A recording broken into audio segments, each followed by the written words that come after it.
अल्हम्दुलिल्लाहि रब्बिल आलमीन वस्सलातु वस्सलामु अला सय्यिदिल अंबिया'i वल मुरसलीन व अला आलिहि व सहबिहि व कुल्लि मन तबिअहुम बि इहसानिन इला यौमिद्दीन।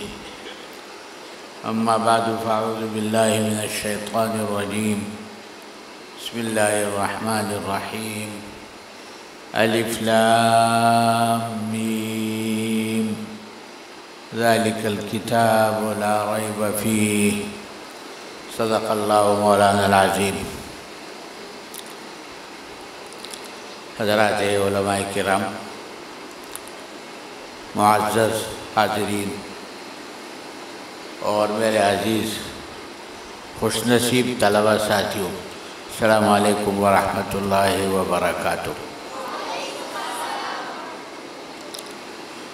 मेरे लिए ये खुशी का मकाम है कि मदरसा रहमतुल लिल आलमीन के सालाना तकरीब में मुझे हाज़िरी की सआदत हासिल हो रही है। और जैसा कि आप हज़रात को पता है, ये इस मदरसे की सालाना तकरीब है और इसमें अल्लाह के फज़ल व करम से 15 बच्चों की दस्तारबंदी होने वाली है जिन्होंने हिफ्ज़ कुरान की तकमील की है। और उनके अलावा 10 खुशनसीब बच्चे ऐसे हैं जिन्होंने नाज़िरे कुरान की तकमील की है। इनके अलावा चूँकि यहाँ दर्स निज़ामी का भी सिलसिला है दर्जा राबिया तक, तो वो तलबा भी इस पुररौनक तकरीब में शरीक है। असल तकरीब हुफ़्फ़ाज़ की दस्तारबंदी से मुताल्लिक़ है। मैं सबसे पहले उन खुशनसीब तलबा को अपनी दिल के गहराई से मुबारकबाद पेश करता हूँ जिनको मौलाए करीम ने अजीम किताब कुरान करीम के हिफ्ज़ की दौलत से नवाजा। इन खुशनसीब बच्चों के वालिदैन भी काबिल मुबारकबाद हैं जिनके घर में अल्लाह रब्बुल इज़्ज़त ने ये रौनक और ये दौलत मुहैया फरमाई। मदरसे के मुहतमिम मौलाना अज़मतुल्लाह साहब और दीगर असातिज़ा भी काबिल इज़्ज़त मुबारकबाद है जिन्होंने ये गुलशन लगाया है और यहाँ माशाअल्लाह बहुत से बच्चे ज़ेर तालीम और हर साल माशाअल्लाह हुफ़्फ़ाज़ की एक जमात यहाँ से निकलती है। और इस साल भी माशाअल्लाह 15 बच्चे हिफ्ज़ कुरान की तकमील करके बड़ी सआदत से मालामाल हो रहे हैं। इस किस्म की मजालिस में जब भी हाजिर का मौका मिलता है तो कुरान करीम की एक आयत है, उस पर ईमान और ताज़ा हो जाता है। कुरान करीम की आयत है कि इन्ना नहनु नज़्ज़लना ज़िक्रा व इन्ना लहु लहाफ़िज़ून। ये कुरान करीम को हमने उतारा है और हम इसकी हिफाजत करने वाले हैं। आप अंदाज़ा लगाइए, छोटा बच्चा खड़ा हो जाता है, कुरान करीम की ज़बान उसकी मादरी ज़बान नहीं। पाकिस्तान में कोई भी बच्चा ऐसा नहीं है जिसकी मादरी ज़बान अरबी हो। अगर आप अरब ममालिक में भी जाएंगे तो वहाँ की अरबी भी अब बिल्कुल बदल गई है। यानी अरब ममालिक में से हर मुल्क की जो अपनी दाखिली ज़बानें कहते तो उसको अरबी है, लेकिन कुरानी अरबी से उसका जोड़ रही।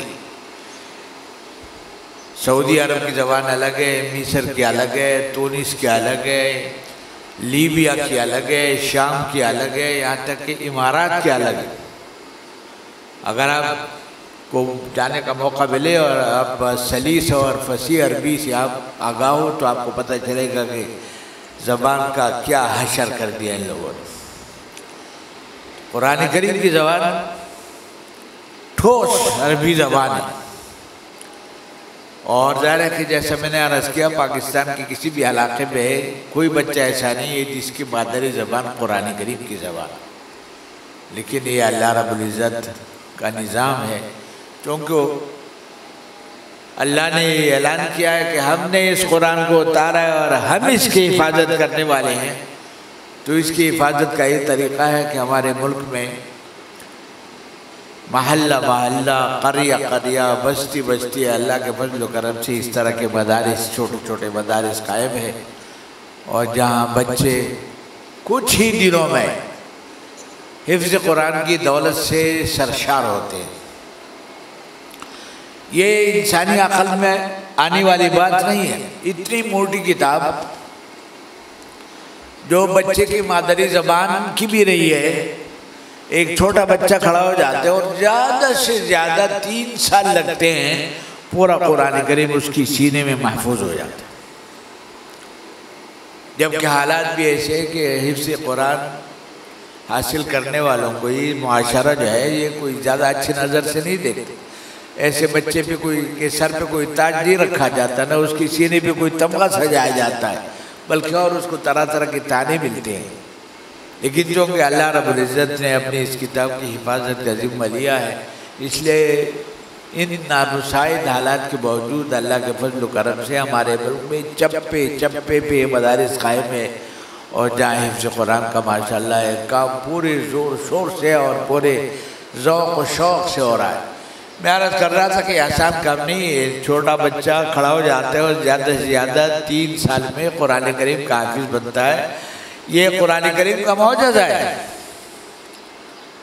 आप किसी और ज़बान की किताब किसी बच्चे को अगर याद कराना चाहे, उसके दिमाग में उतारना चाहे, तो आप कामयाब नहीं हो सकते।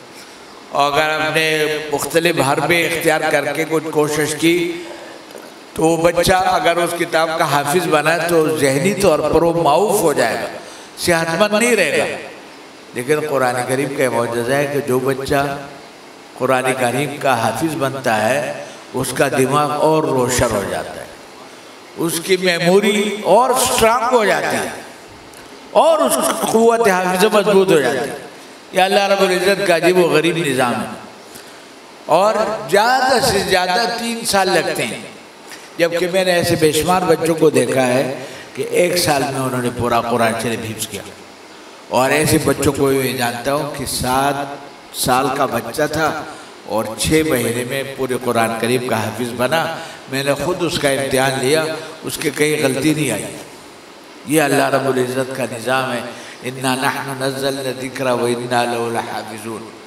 अब सवाल पैदा होता है कि अल्लाह ने, मैं इसी के सिलसिले में मज़ीद बात याद है कि इसी वजह से हमारे मुल्क में अल्लाह के फज़ल व करम से अल्लाह के इस निज़ाम के तहत ये मदारिस कायम है।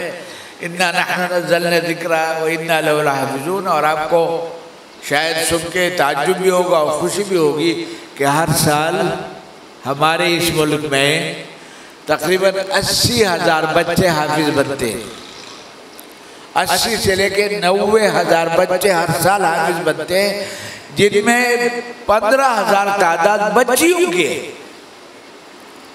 एक मुझे वो ज़माना याद है कि हाफिज़ उसको कहते थे जो आंखों से माजूर होता था, नाबीना होता था, तो उसको हाफिज़ साहब कहते थे। अंग्रेज़ ने ऐसी पट्टी पढ़ाई थी कि कुरान करीम हिफ्ज़ करना ये बीना आदमी का काम नहीं है। तो कोई अंधा है ना बीना है, वो ज़िंदगी का कोई और काम नहीं कर सकता, तो चलो अल्लाह में की किताब उसको याद कराओ। लेकिन अब अल्लाह का फज़ल करम से खुशहाल घरानों के बच्चे अब हाफिज़ बन रहे हैं। यह अल्लाह रब्बुल इज़्ज़त का निज़ाम है। और सिर्फ हमारे मुल्क में हर साल 80 से लेके 90,000 तक बच्चे हर साल हिफ्ज़ कुरान की तकमील करके फारिग हो रहे हैं, जिनमें 15,000 तादाद बच्चियों की होती है। तो अल्लाह रब्बुल इज़्ज़त ने जो ये ज़िम्मा अपने ऊपर लिया है कि इन्ना नहनु नज़्ज़लना ज़िक्रा व इन्ना लहु लहाफ़िज़ून, तो इस तरीके से उसकी तकमील हो रही है कि मुसलमानों के दिलों में अल्लाह रब्बुल इज़्ज़त ने कुरान करीम के मोहब्बत पेवस कर दिए। वो अपने बच्चों को किसी मकतब में दाखिल करते हैं और वहाँ माशाअल्लाह कुछ दिनों में वो हिफ्ज़ कुरान की दौलत से माला माल हो जाता है। ये वाहिद किताब है जो दुनिया में सबसे ज़्यादा महफूज, सबसे ज़्यादा पढ़ी जाने वाली किताब है। और हिफाजत इस तरीके से नहीं 1400 साल गुजर गए और इस 1400 साल के तवील दौरानिये में कुरान करीम के एक हर्फ में, एक ज़बर में, एक ज़ेर में कोई तब्दीली नहीं आई। जिस तरीके से जिब्रील अमीन अलैहिस्सलातु वस्सलाम ने अकाए नामदार रहमतुल लिल आलमीन मोहम्मद मुस्तफ़ा सल्लल्लाहु अलैहि वसल्लम पर वही नाजिल करके आयात उनको सुनाई थी और उनको याद कराई थी, उसी तरीके से आज भी वही लबो लहजा, वही प्रोनाउंसिएशन महफूज है अल्लाह के फजल व करम से। इन्ना नहनु नज़्ज़लना ज़िक्र व इन्ना लहु लहाफ़िज़ून। और उसकी वजह यह है कि अल्लाह रब्बुल इज़्ज़त ने जो इंसान को पैदा किया है ना, तो एक इस इंसान की दो शक्लें हैं। ये इंसान अल्लाह रब्बुल इज़्ज़त ने इसको मट्टी से पैदा किया है। जो दुनिया में ऐसे लोग भी हैं जो ये कहते हैं कि इंसान जो है वो इससे पहले बंदर था, बंदर से पहले कुछ और था और तरक्की करते करते डार्विन की थ्योरी है वो इंसान बना। उन्होंने अपने एक तस्वुर ये गढ़ा है और हम लोग का अक़ीदा है कि अल्लाह रब्बुल इज़्ज़त ने मट्टी से हमारे बाप हज़रत आदम अलैहिस्सलाम को पैदा किया था और उन्हीं की जिस्म से उनकी बीवी भी बनाई थी, यानी उनके पसली से। और इस तरीके से इंसानी नस्ल का सिलसिला शुरू हुआ था जो आज इस रोई ज़मीन पर 6 अरब से ज़्यादा की तादाद में इंसान आबाद है।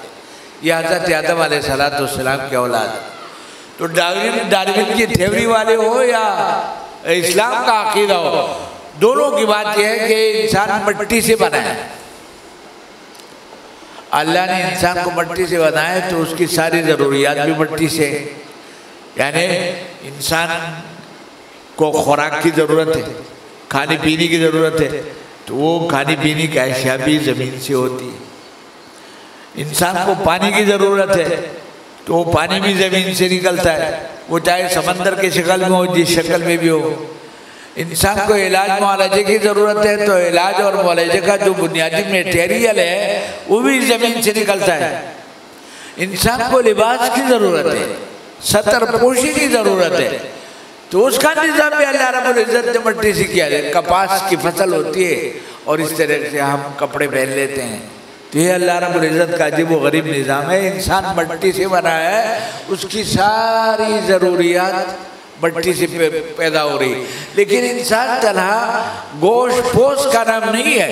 इस इंसान के अंदर दो चीज़ें हैं, एक उसका जिस्मानी ढांचा है और एक उसके अंदर रूह है। रूह जब तक कि वो रूह इंसान में होती है, इंसान बोलता है, इंसान देखता है, इंसान हरकत में रहता है, इंसान मुख्तलिफ सरगर्मियाँ बजा लाता है। और जब ये रूह निकल जाती है ना तो फिर लोग उसको आदमी नहीं कहते, इंसान भी नहीं कहते, कहते ये डेड बॉडी है, ये लाश है।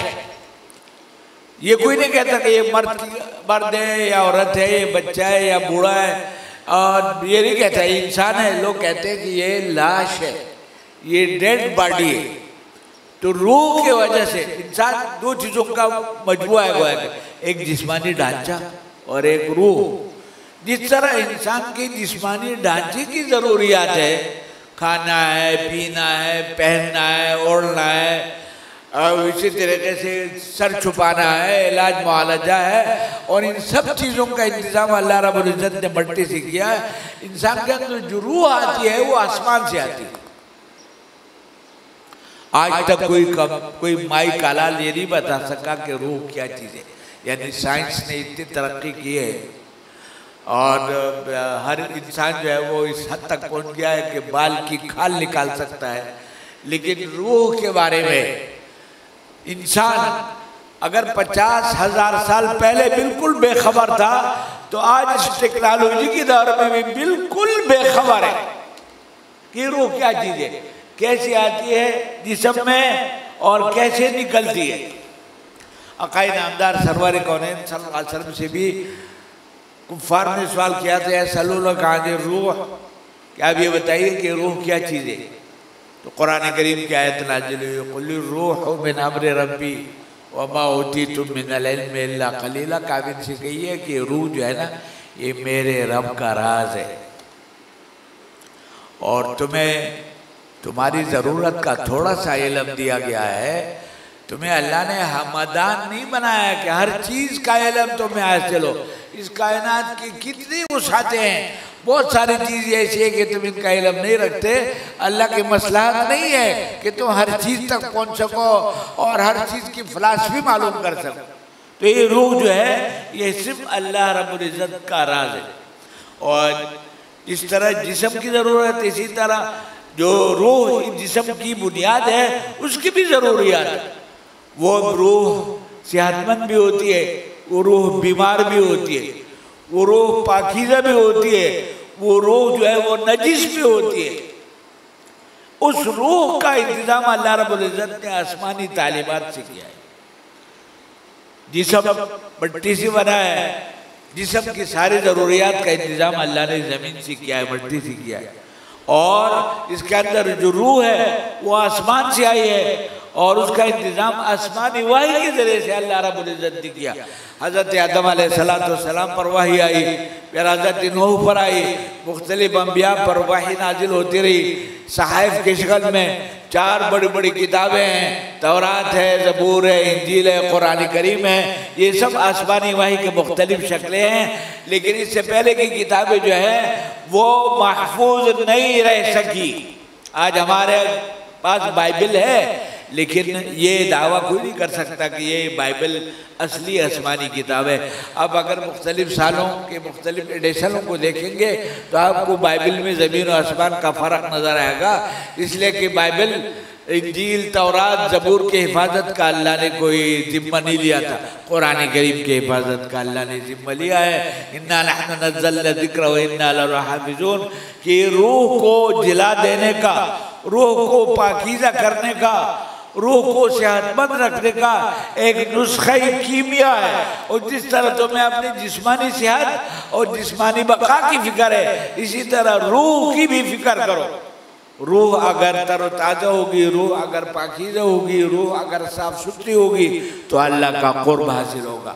इस रूह को पाकीज़ा रखने के लिए अल्लाह रब्बुल इज़्ज़त ने वही का सिलसिला कायम किया है और वही आक़ाए नामदार मोहम्मद मुस्तफ़ा सल्लल्लाहु अलैहि वसल्लम पर पूरी हो गई है।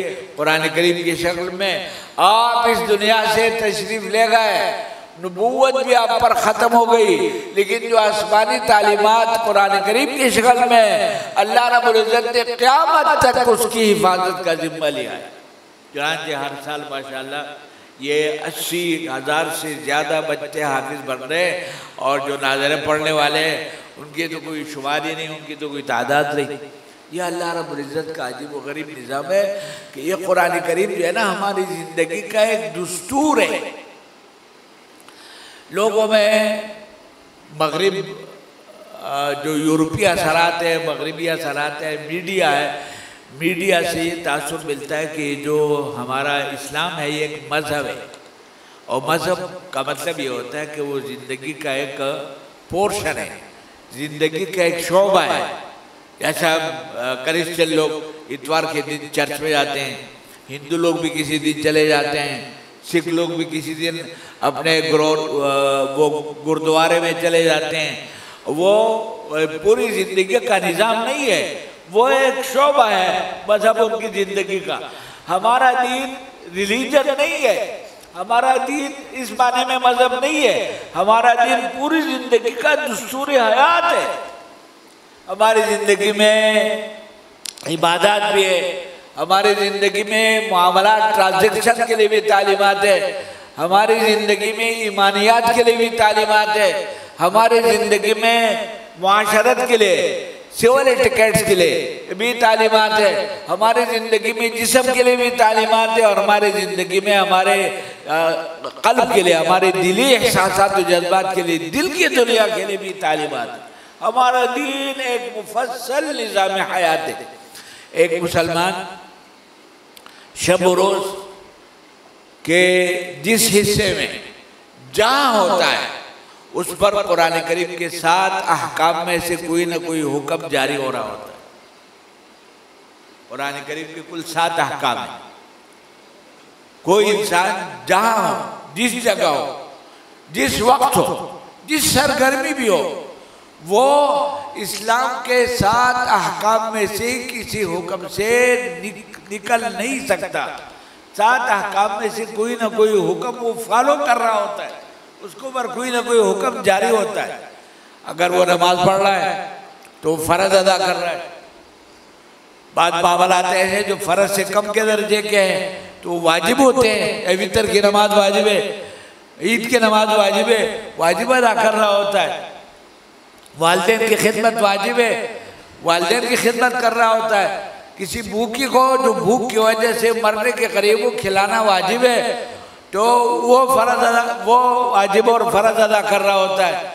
कोई अमाल ऐसे हैं जो मसनून है, कुछ अमाल ऐसे हैं जो मुस्तहब और नफल है, कुछ अमाल ऐसे हैं जो हराम है। सूदी कारोबार कर रहा है एक आदमी, शराब ज़्यादा खासा पी रहा है, गलत कार्य में मशगूल है तो वो हराम कर रहा है।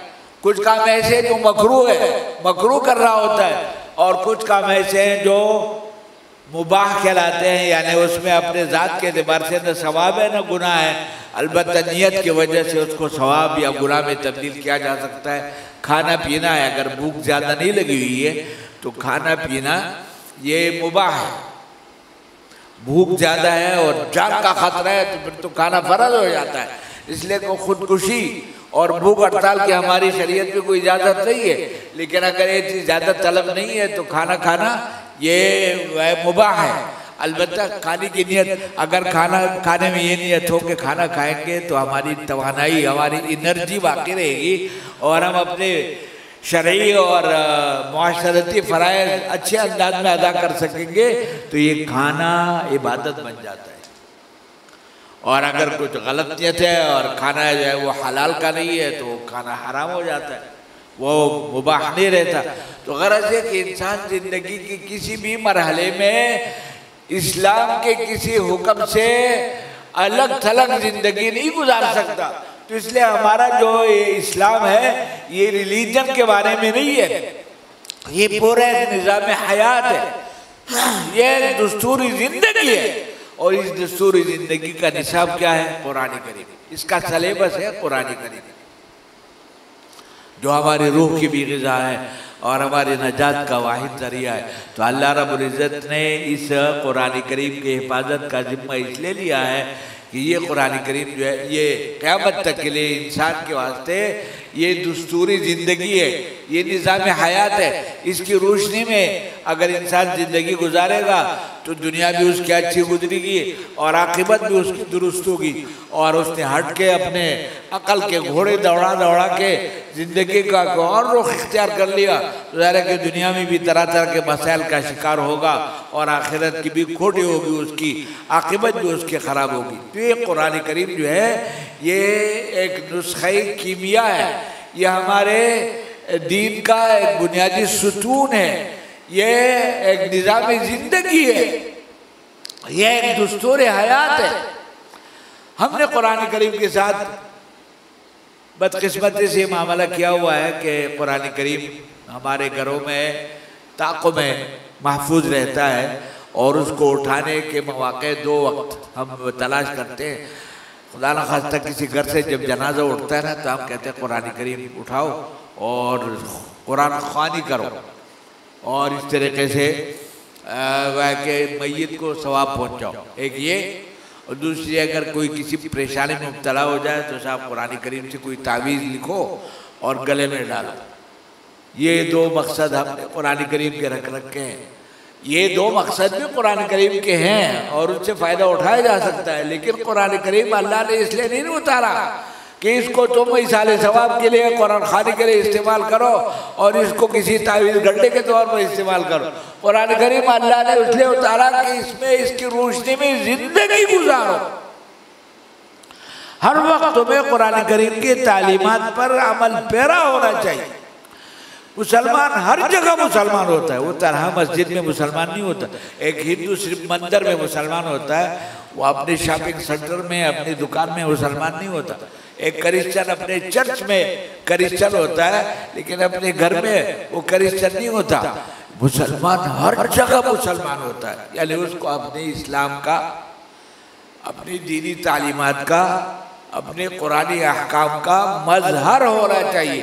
घर में भी मुसलमान, बीवी बच्चों के साथ, माँ बाप के साथ उठते बैठते भी मुसलमान, दुकान और दफ्तर में भी मुसलमान, मस्जिद में भी मुसलमान, वो किसी खेल के मैदान में जो जायज़ हुदूद में वहाँ भी मुसलमान।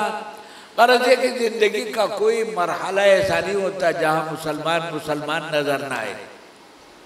हर जगह उसको अपने मुसलमान होने का एहसास होना चाहिए। कुरान करीम में ये तमाम तालीमात मौजूद है।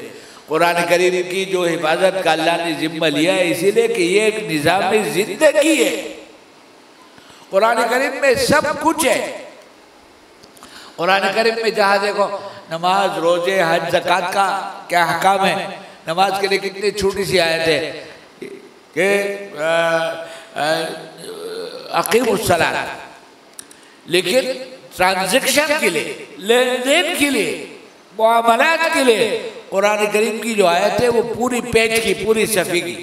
या अय्युहल्लज़ीना आमनू इज़ा तदायनतुम बिदैनिन इला अजलिन, सूरह बकरा की पूरी सफ़ी की आयत है। तो कुरान करीम में सब चीज़ें, कुरान करीम में ईमानियात भी है, कुरान करीम में इबादत भी है, कुरान करीम में मुआमलात के भी अहकाम है, कुरान करीम में मुआशरती हुकूक भी कि किसके क्या हुकूक है, बच्चों के क्या हुकूक है, बीवी के क्या हुकूक है, शौहर के क्या हुकूक है, माँ बाप के क्या हुकूक है, पास पड़ोस के लोगों के क्या हुकूक है भी है। और कुरान करीम में दिल की दुनिया के लिए भी तालीमात है कि एक दिल वो है जिसमें हमदर्दी है, जिसमें गमख्वारी है, जिसमें खाकसारी है, जिसमें आखिरत की फिक्र है, जिसमें लोगों से हमदर्दी है। एक दिल वो है। और एक दिल वो है जिसमें हसद है, जिसमें कीना है, जिसमें हुब्बे माल है, जिसमें हुब्बे जा है, जिसमें घमंड है। तो घमंड और हसद और कीना ये इतना ही बुरा है जितना खिंजीर का गोश्त खाना बुरा है। और अल्लाह की आज़मत, उसकी मोहब्बत और आखिरत की फ़िक्र और तवाज़ो और आजिज़ी और ये इस तरह के जो जज्बात है जिससे दिल को आरास्ता होना चाहिए, ये सब ज़रूरी है। तो कुरान करीम में पूरा निज़ाम हयात है। हम लोगों ने कुरान करीम को इज़्ज़त और एहतराम के साथ ऊपर रखा हुआ है, हमारी ज़िंदगी में शामिल नहीं है। इसी वजह से ये पूरी दुनिया में इस वक्त मुसलमान सबसे ज़्यादा तनज़्ज़ुल का शिकार है। एक वक्त था कि मुसलमान पूरी दुनिया में सुपर पावर थे, सुपर पावर। 800 साल तक इस रोई ज़मीन पर मुसलमानों की खिलाफत रही है। उस वक्त अगर आप तारीख का जायजा लेंगे तो आपको किसी यूनिवर्सिटी का, किसी कॉलेज का नाम नहीं मिलेगा। मुसलमानों का सिलेबस था कुरान करीम। कुरान करीम मुसलमानों के रगो पे में पेवस्ता, इसलिए वो हर जगह बुलंद बरतर थे। अंतुम लालौन इन कुंतुम मोमिनीन। जब से मुसलमानों ने कुरान करीम को अपनी ज़िंदगी से निकाल कर अलमारियों में रख दिया, उस वक्त मुसलमानों में तनज़्ज़ुल आ गया, पस्ती आ गई, हर तरफ से मग़लूबियत आ गई और इस तरह से गोया कि नाखुशगवार हालात का शिकार हो गए। तो ये कुरान करीम जो है ये सिर्फ किसी मुल्ला की जिम्मेदारी नहीं, किसी मौलवी की जिम्मेदारी नहीं, किसी मदरसे वालों की जिम्मेदारी नहीं। जो भी ला इलाहा इल्लल्लाह मुहम्मदुर रसूलुल्लाह का कलिमा पढ़ता है, जो भी मुसलमान है, उसकी जिम्मेदारी है कि ये कुरान करीम इससे अपने आप को वाबिस्ता करे, इसको पढ़े, इसको समझे, इस पर अमल करे। हर मुसलमान के जिम्मे, जो भी कलमा को मुसलमान है, कुरान करीम की 4 हक है। पहला हक है तिलावत करना। एक ज़माना था मुसलमानों की घरेलू ज़िंदगी का आगाज़ यानी कुरान करीम की तिलावत से होता था, तो दिन भर उसकी दुरानियत, उसकी बरकत होती थी। अब मुसलमानों की घरेलू ज़िंदगी का आगाज़ मौसीकी की आवाज़ों से, शैतानी आवाज़ों से होता है, जिसकी वजह से घरों में फितने हैं, इख्तिलाफात है, रंजिशें हैं, बेबरकतियाँ हैं कि आगाज़ दिन का मौसीकी की आवाज़ों से हो रहा है। एक ज़माने में कुरान करीम की तिलावत से दिन का आगाज़ होता था। और तिलावत जो है एक इबादत नहीं, तिलावत में कई सारी इबादतें जमा है। तिलावत जब हम करते हैं हमारी ज़बान हरकत करती है, ज़बान की इबादत। तिलावत हम करते हैं हमारे कानों में आवाज़ आती है, कानों की इबादत है। तिलावत हम करते हैं तो कुरान करीम के हुरूफ पर हमारी निगाह पड़ती है, ये हमारे आंखों की इबादत है। अगर आपको अल्लाह ले जाए हज और उम्रे के लिए और तवाफ़ का मौका न हो और आप बैतुल्लाह के साए में बैठ के सिर्फ बैतुल्लाह को देखते रहे, तो ये आंखों की इबादत है। अपने वालिदैन को मोहब्बत से देखना, ये आंखों की इबादत है। कुरान करीम की तिलावत करते कुरान करीम पर निगाहों को जवाना, ये आंखों की इबादत है। ज़बान की भी इबादत, निगाहों की भी इबादत, कानों की भी इबादत। और एक और अजीब व गरीब इबादत, अक़ाइद नामदार सरवर करम सल्लल्लाहु अलैहि वसल्लम ने एक दफ़ा हज़रात सहाबा के सामने फरमाया कि जिस तरह लोहे को जंग लगता है, इस तरह दिलों को भी जंग लगता है। लोहे को जंग लगता है तो लोहा कारामद नहीं रहता, दिलों को भी जंग लगता है। इससे लगता है कि एक इंसान जब एक दफ़ा गुनाह करता है ना, तो गुनाह की वजह से उसके दिल पर एक काला दाग लग जाता है, दूसरी गुनाह से दूसरा काला दाग लग जाता है, तीसरी गुनाह से तीसरा काला दाग लग जाता है। अगर वो तौबा ना करे तो ये दाग बढ़ते बढ़ते पूरे दिल को सियाह कर देते। कुरान करीम में फरमाया कल्ला बल राना अला कुलूब, और जब दिल सियाह हो जाता है ना, अल्लाह तो उसकी नहूसत ये होती है कि इंसान को के कदम गुनाह की तरफ ज़्यादा उठते हैं, नेकी से पीछे हटते हैं। जब दिल काला हो जाता है तो उसका नतीजा निकलता है कि ज़्यादा जो दिलचस्पी होती है, ज़्यादा जो इंसान की हिम्मत होती है वो गुनाह की तरफ होती है, नेकी से बेजारी पैदा हो जाती है। ये खौफनाक हालत होती है इंसान की। तो आपने फरमाया कि दिलों को जंग लगता है। साहबा ने पूछा कि दिलों की जंग का क्या इलाज है? फरमाया दो बातें हैं। एक इंसान मौत को याद रखे, और ऐसी हकीकत है कि अगर हम में सारे को पता चले कि कल हमारी ज़िंदगी का आखिरी दिन होगा, तो हमारी ज़बान भी ठीक रहेगी, हमारे अंक भी ठीक रहेंगे, हमारे हाथ पैर भी ठीक रहेंगे, हम किसी का नुकसान नहीं करेंगे, किसी की हक तलफी नहीं करेंगे, किसी की दिल आज़ारी नहीं करेंगे। और हमारे दिल में कोई ऐसा मीटर, हमारे जिस्म में कोई ऐसा मीटर नहीं लगा हुआ कि जिसकी वजह से हमें पता चले कि हम कब एक्सपायर होने वाले हैं। ये तो अल्लाह रब्बुल इज़्ज़त ने अपने पास रखा है ये निज़ाम कि इस आदमी के कितने दिन बाकी है, 10 साल बाकी है या 10 महीने बाकी है या 10 हफ्ते बाकी है। ये तो अल्लाह रब्बुल इज़्ज़त का एक राज है। कोई शख्स अपने बारे में, कोई साइंसदान, कोई लिबर्टी वाला ये नहीं बता सकता कि आदमी कब तक जिंदा रहेगा और कब इसके मौत आएगी। इज़ा जाअ अजलुहुम ला यस्तअखिरून सअतन व ला यस्तक़दिमून। कुरान करीम में बताया कि ये एक ऐसा राज है, जिस तरह इस कायनात को मौत आने वाली है, बड़ी मौत, ये सब कुछ खत्म हो जाएगा, इस तरह हर जानदार और हर इंसान को मौत आती है। और उस मौत को पहले से उसकी कोई पेशीगोई नहीं की जा सकती कि मौत 1 साल के बाद है, 1 महीने के बाद है, 1 दिन के बाद। तो अगर मौत का इस्तेज़ार रखे तो इंसान अपने सारे काम तरीके से अंजाम दे, खुश उसलूबी से अंजाम दे, किसी की हक तलफी ना करे। एक इससे दिल का जंग धुलता है। और दूसरा कुरान करीम की तिलावत, कुरान करीम की तिलावत से दिल का जंग छटता रहता है। तो देखिए कुरान करीम की तिलावत में 4 फायदे, ज़बान की भी इबादत, निगाहों की भी इबादत, कानों की भी इबादत और दिल के जंग की सफाई। तो ये तिलावत कुरान करीम का एक हक है हर साहिब ईमान के जिम्मे। दूसरा हक है उसको समझना। कुरान करीम अल्लाह ने इसलिए नहीं उतारा था कि बस इसको ताक में रखो और इसको बस सिर्फ जनाजे के वक्त है कुरान खानी के लिए उतार के इसको पढ़ो। इसको समझना, इसलिए कि इसमें सारा निज़ाम जिंदगी मौजूद है। तीसरा हक है अमल करना।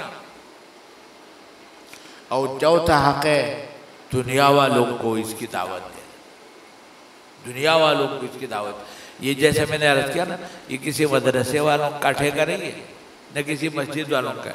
जो भी मुसलमान है ला इलाहा इल्लल्लाह मुहम्मदुर रसूलुल्लाह का कलिमा पढ़ता है, या उसकी जिम्मेदारी है। हम में से, मैं बहुत ज़्यादा वक्त आपका नहीं रहना चाहता, हम में से हर एक को सोचना चाहिए कि हमारे बच्चे कुरान पढ़ने वाले बने, कुरान समझने वाले बने, कुरान पर अमल करने वाले बने, कुरान दुनिया को कुरान की दावत देने वाले बने। हमारा दीन हमसे नहीं कहता कि तुम बिजनेस न करो, तुम कोई नौकरी न करो, तुम अच्छा कपड़ा न पहनो, अच्छा खाना नहीं खाओ, अच्छे मकानात में न रहो। हमारा दीन हमें इससे नहीं रोकता। ये अल्लाह रब्बुल इज्जत ने दुनिया का हिस्सा की सारी नेमतें हमारे लिए बनाई। हम अच्छा खाएं, अच्छा पहने, अच्छा ओढ़े, अच्छा अच्छे मकानात में रहे, लेकिन मुसलमान बनकर, और मुसलमान बनकर इन सारे नेमतों से फ़ायदा उठाने का तरीका है कि कुरान करीम पढ़कर हमें अपने बच्चों के लिए सबसे पहली फिक्र इस बात की करनी चाहिए। और सिर्फ बच्चों की क्या खसूसियत, अगर कोई ज़्यादा उम्र का हो गया, उसने अभी तक कुरान करीम नहीं पढ़ा, तो इल्म के हुसूल की कोई सरहद नहीं है। वह भी वो हिम्मत करके खड़ा हो जाए और कुरान करीम सीखना शुरू करे।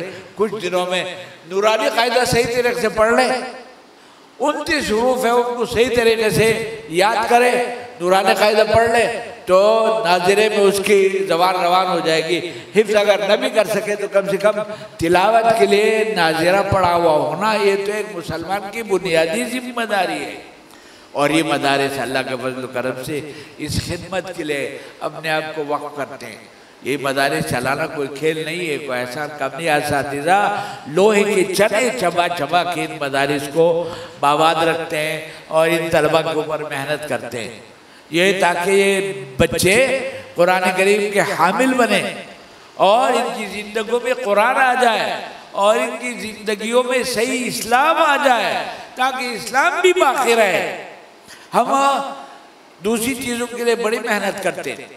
मैं कराची के एक सड़क से गुजर रहा था एक दोस्त के साथ, तो दोस्त मुझसे कहने लगे, सामने जो बिल्डिंग है ना, ये स्कूल की बिल्डिंग है और इसमें जो बच्चे पढ़ते हैं, तो कहा कि उनकी माहाना फीस $1000 है। $1000 का क्या मतलब है? 1,70,000 रुपये माहाना फीस। और वो इसलिए नहीं कि साहब वहाँ बच्चा जो है वो कोई बहुत ऊंची शे बन जाता है, वो जो 1,80,000 फीस, ये और जो मुतालबात होते हैं वो तो अलग है, ये माहाना बंदी हुई फीस है। 1,70,000 रुपया माहाना फीस, इस बात के लिए कि हमारा बच्चा जब अंग्रेजी बोले ना तो गोरे के ज़बान में बोले, इसकी जो प्रोनाउंसिएशन हो वो ट्रम्प की ज़बान का, ट्रम्प की तरह बोले, ट्रम्प की तरह। आज इस वजह से वो इतने पैसे देते हैं, कुरान करीम के लिए जान निकलती है, न कुरान करीम पढ़ने की कोशिश करते हैं, न अपने बच्चों को पढ़वाने की कोशिश करते हैं। ये बच्चा अगर कुरान करीम का हामिल बने, खुदा की कसम वालिदैन की आंखों की ठंडक बन जाए। वालिदैन दुनिया में भी वालिदैन से मोहब्बत करने वाला, उनका फरमाबरदार बन जाए, और आखिरत में भी इंशाअल्लाह ये बच्चा वालिदैन के लिए सहारा बनेगा। आक़ाए नामदार सरवर कौनैन सल्लम के एक हदीस सुना के मैं अपने बयान को ख़त्म करता हूँ। फरमाया कि मन क़राअल क़ुरान फ़स्तज़हरहु फ़अहल्ल हलालहु व हर्रम हरामहु। फरमाया कि जो बच्चा कुरान करीम पढ़ता है और उस पर अमल करता है, अदखलहुल्लाहुल जन्नह, अल्लाह ने इतनी बड़ी नेमत से नवाजा है, तो इसलिए नहीं कि अब उसको जहन्नम में डालना है, उसका जन्नती होना तो इंशाअल्लाह यकीनी है, वो तो जाएगा जन्नत में। लेकिन इसके साथ साथ अल्लाह उसको एक बड़ा स्टेटस, एक बड़ा मर्तबा देंगे। मर्तबा क्या? कि वो अपने घर वालों में से, अपने ख़ानदान के 10 आदमियों को जो जहन्नुम में जाने वाले होंगे, अपने बदअमालियों की वजह से उनको निकाल के जन्नत में ले आए, खुद भी जन्नती होगा और अपने ख़ानदान के 10 आदमियों को भी अपने साथ जन्नत में ले जाएगा। इतना बड़ा एजाज है। कुरान करीम पढ़ने वाला कोई खसारे में नहीं रहता, न वो भूखा मरता है। अल्लाह के फजल करम से जैसे सब लोग खाते हैं, कुरान करीम वाले भी खाते हैं, लेकिन कुरान करीम पढ़ने वाला अपने माँ बाप की आंखों की ठंडक बनता है। कुरान करीम जो बच्चा पढ़ता है वो माँ बाप का दुख उससे देखा नहीं जाता, वो कभी माँ बाप का की भी हुर्मती और उनकी नाफरमानी नहीं करता। वो दुनिया में भी उनकी आंखों की ठंडक बन जाता है, आखिरत में भी उनकी आंखों की ठंडक बन जाता है। मैं फिर इन खुशनसीब सआदतमंद बच्चों को अपने दिल की गहराई से मुबारकबाद पेश करता हूँ, जिनको अल्लाह रब्बुल इज़्ज़त ने हिफ्ज़ कुरान की दौलत से सरशार फरमाया है। 15 बच्चे इस वक्त हिफ्ज़ करके फारिग हो रहे हैं। मैं इनके वालिदैन को भी मुबारकबाद पेश करता हूँ और मदरसे के जो असातिज़ा और मुंतज़िमीन हैं और इनके जो मुआविनीन हैं, उन सब को अपने दिल के गहराई से मुबारकबाद पेश करता हूँ। अल्लाह हम सबको कुरान करीम पढ़ने, उसको समझने, उस पर अमल करने और दुनिया वालों को इसकी दावत देने की तौफीक अता फरमाए। व आखिरु दावाना अनिल हम्दुलिल्लाहि रब्बिल आलमीन। उलमाए इकराम के न्यू बयानात सुनने के लिए आप हमारे फेसबुक पेज को लाइक करें और हमारे यूट्यूब चैनल को सब्सक्राइब करके बेल आइकन पर क्लिक कीजिए। अपनी नेक दुआओं और तमन्नाओं में इदारा साद नशरियात को याद रखें। शुक्रिया। उलमाए हक की आवाज़, साद नशरियात।